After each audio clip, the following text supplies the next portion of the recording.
you certainly were able to enjoy the crowd in Paris, and it seems like enjoy this whole season.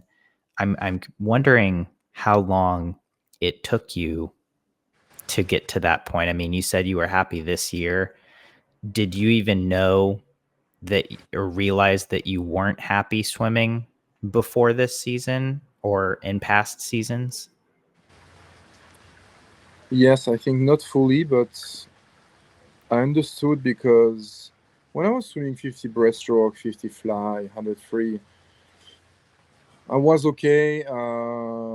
But for me, the result of the 53 was everything in a meet.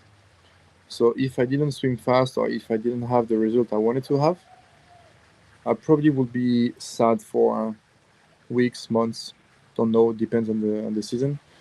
Now I knew that if I didn't have the result I wanted to have in Paris, and obviously I didn't have because I wanted to be Olympic champion as everyone. So I'm super happy and super proud of what I did, of course. But going into the Olympics, you always want to win, of course, and I'm okay with that. So before I was super sad. I remember especially Rio 2016. I did silver in the 50 and silver in the 4x1 free. And I was like, oh my God, it's a shit result. How can I be so slow? And after a few years, when I stopped my career, I was like, okay, you were sad with a two silver medal at the Olympics. It can be possible. We are like 7 billion on Earth, and you are second, and you're sad. And the whole year you train hard to be in an Olympic final, and when you are in the Olympic final, for me, in the 53, I was stressed and I didn't enjoy the process. I just wanted to know my results, and I understood that after a few seasons after 2016, and I worked with my mental coach about being happy in the pool.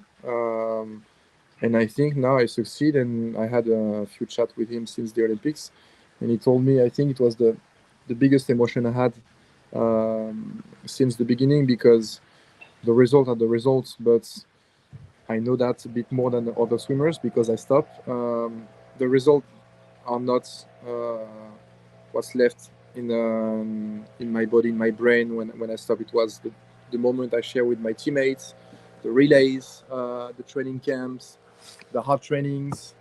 But it was not me standing alone on the podium or me in the pool on an Olympic final or world final. So I understood that being happy during the journey is more important than being happy the D-Day. I did both, so I'm quite happy.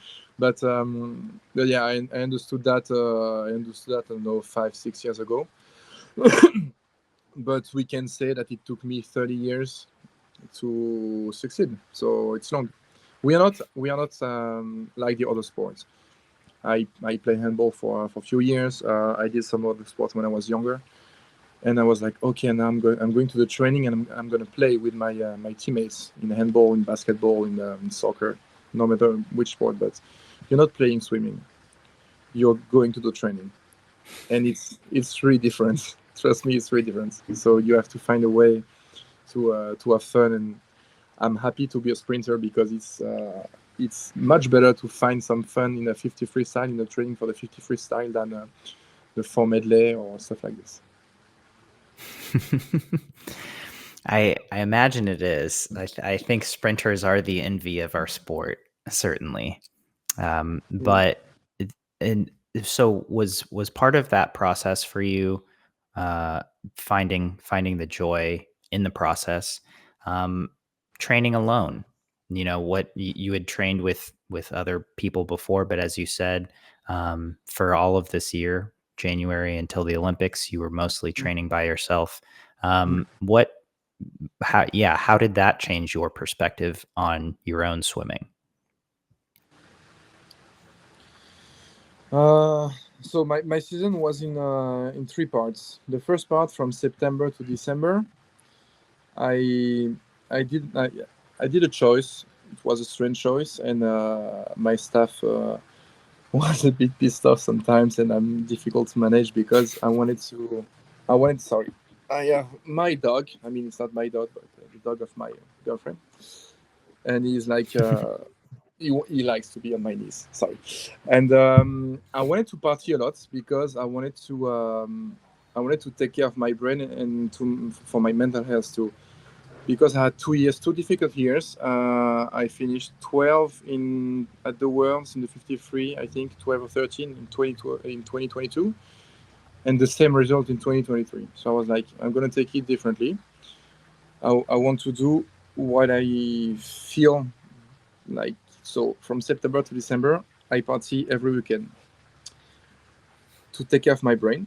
Uh, and I didn't know at that time, but it was such an important part because I was out listening music in the clubs, and for me, this was the moment where I was enjoying the most my life with the music. I'm a huge music fan, and you are in the present moment when you're listening music. You're not thinking about what you're going to do tomorrow or what you did yesterday, and you are in the present moment.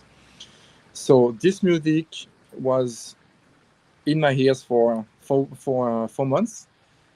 I succeeded at the European short course. I became second, just behind Ben Proud.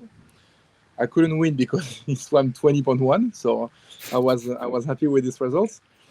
And in January, I was like, okay, now I'm gonna take care of my body. The party is behind me, and I was still with Quentin. The Quentin was the coach who was with me most of the time when I was in Antibes, and with him, I was like, okay, I'm gonna try to find this present moment during the training. So I did listen the same music that I was listening for 4 months, and then I was like, well, yes, I like to train with the music, and I was in the present moment. I didn't want it to be like, okay, you have to be perfect with the technique, you have to be perfect with the training, with times and everything.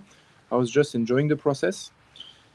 And into the Olympics, I was listening more and more music, and I did a lot of stinger with the suits, and I was listening this music in my AirPods before, and I was much more relaxed. So I was like, okay, maybe I found something. I'm happy during the training. I can be happy during the stingers. So I'm gonna try to do that during the competition, like in the Marine Nostrum and French nationals. And I succeed like this, I think, because of the music, because of my coach who was with me, and he is one of my closest friends. Like I can say he's my best friend. So I had a lot of good energy around me, and I think it was super important, especially at 33 years old, to have these people around me, and the music helped me a lot. That's so Yeah, no, interesting. And I'm very different. I know. I'm sorry. I say that I did Olympic I, medal with you, partying a lot during 4 months, but it's how I am. and it works for you. It's like, I think, especially in your events, we're seeing more and more people do their own thing, right? I mean, Cam McAvoy doing Yeah. his training completely different from everyone else, and it works Thanks for to him. him. And Also, yeah. Thank you, Cameron. Thank you. It's great. It's great to hear that people can do what moves them and do what feels right for them and have success, and feel fulfilled, I think, is the better way Yeah, to put and it. and for me, success is not necessarily to have medals. For me, my success was to be happy during the 53. I had medals. Sorry, I'm happy about that, but it was more than this for me. So I did what I wanted to do the whole season, and the cherry on the cake was the medal in Paris.